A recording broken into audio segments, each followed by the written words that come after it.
Today's lesson, second part of chapter 6, section 6, geometric sequence equations.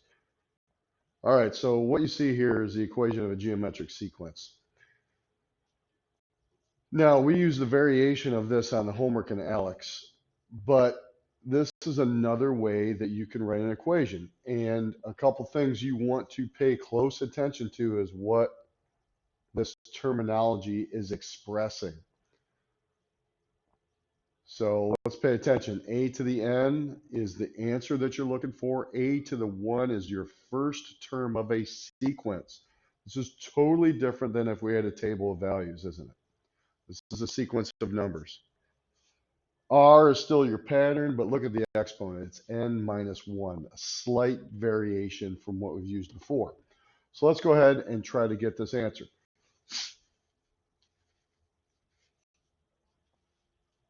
Okay, so remember, our formula is this.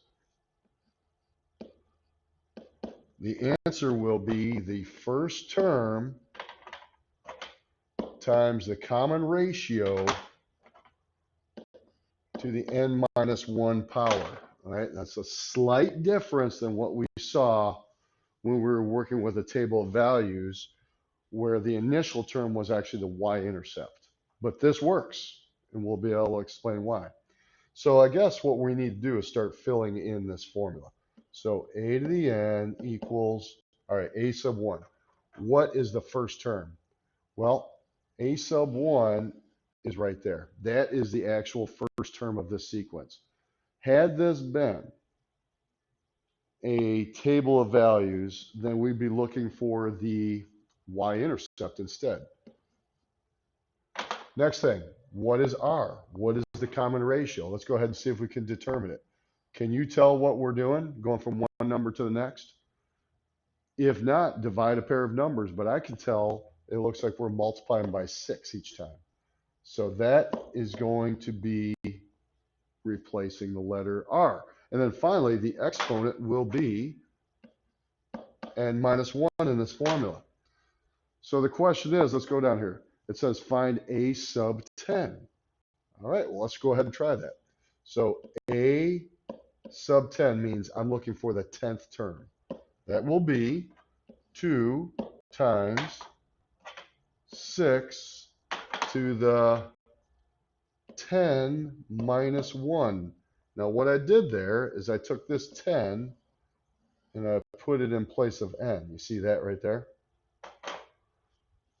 Now, can't I just write that as the 9th power? I sure can. That's what I'm going to do. I'm just going to write that as the 9th power. So now what I do is I bring up my calculator and I figure that out. 2 times 6 raised to the 9th power. And it's this humongous number, 201,55392.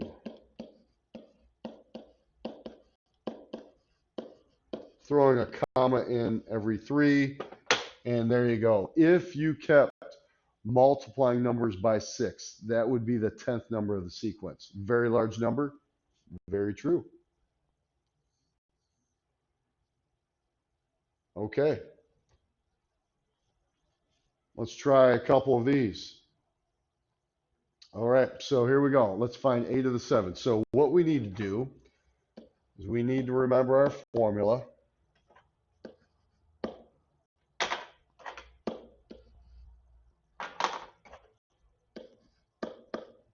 Okay, here we go. So a to the n will be, what is my first term? There it is right there. Oh, oops, that's wrong. It's this. It's 1. What is my pattern? Can you tell how you get from one number to the next? If you cannot, I want you to take a pair of numbers and divide them in reverse order. But I can tell we're multiplying by -5. I'm going to put that in parentheses. I think it's a good idea, so there's no mistaking what's going on. There's the formula, everybody. You don't even need that 1 because you're multiplying by 1, but we'll keep it in there. All right, now the question is A7. That's the 7th term of this sequence. So all I need to do now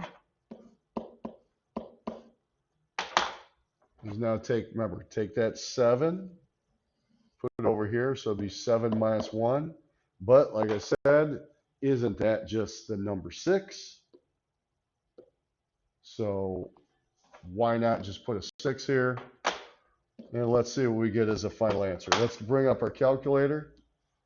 So it'd be 1, which you really don't need, times -5 raised to the 6th power. And there you go, 15,625.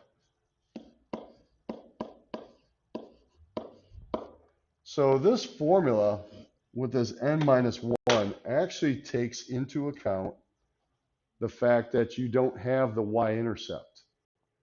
If you mess around with that formula a little bit, you'd understand that. So I'm going to kind of talk about that real quick because I think that it would help clarify the difference in the formulas. If I were to take this 1, knowing that it's the first term, and I were to put a 1 into n, that would prove that you actually get 1 as an answer. This is probably not a good example to do that with, though, because and it's too coincidental that it's 1. Let's try it with a different example. Let's go down here to this. This might be much better. Okay, how are we going to do this? Table of values, right? Let's start off with our formula. First term, common ratio to the n minus 1. Maybe we can use this example to express this a little bit better. All right, so what is the first term of this sequence? Okay, now what we did before is we were looking at an XY table. This is a sequence table. So my first term is this. Okay, I want everybody to understand that. The common ratio, what's happening from number to number. Now that might be kind of hard to tell here. So I think what I'm going to do is I'm going to bring up my calculator. I'm going to divide 764 by 7640.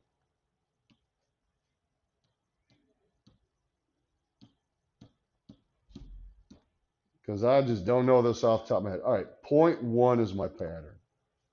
So what we're looking at is this is multiplying by 0.1. Okay, so that's my R value. And then this is to the n minus 1 power. So I think the instructions are still to find the 7th term. So here we go. A sub 7 means I'm finding the value of the 7th term. Starting with 7640,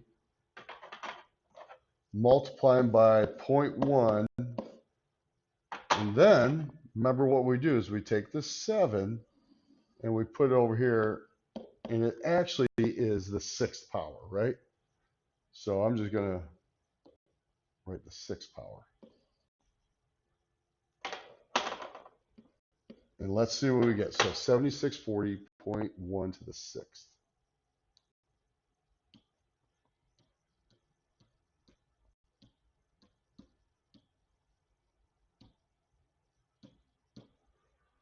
.00764. Might be able to convert that to a fraction, maybe. I don't know. Let's see. Nah, it won't do it. So anyway, there's the answer. So the question might be, why does this formula, why does this work? How does this formula right here,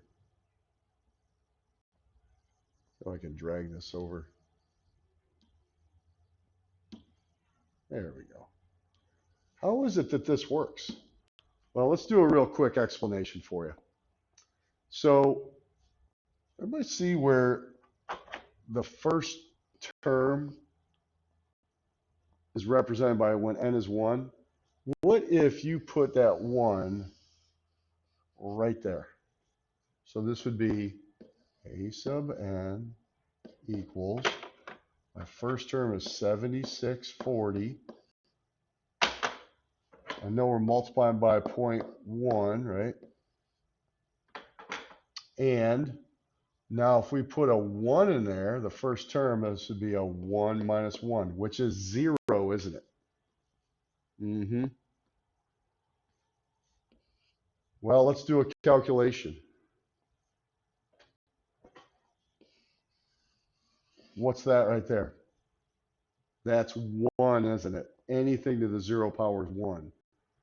So really what you have in this case, if I can erase this nicely.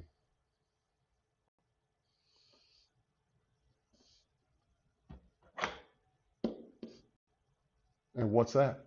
It's 7640, isn't it? And that is this answer. That is why this formula works. A little proof for you. All right, let's do a review. This is an arithmetic sequence. Can you write its equation? Do you remember how to do that? All right, what's the first thing we do? We look for the pattern, right? What's that pattern? Looks like we're adding 5.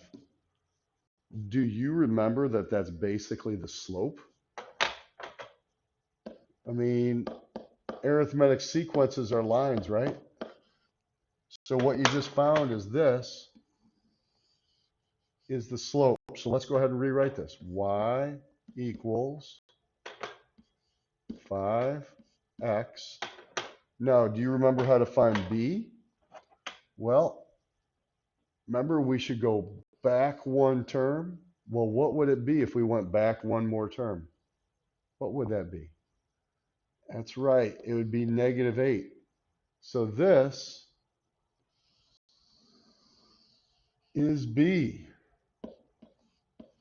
And then lastly, do you remember that we put this into sequence notation? So the y becomes a sub n. The x becomes n. And there you go. That's your review of writing arithmetic sequences as well.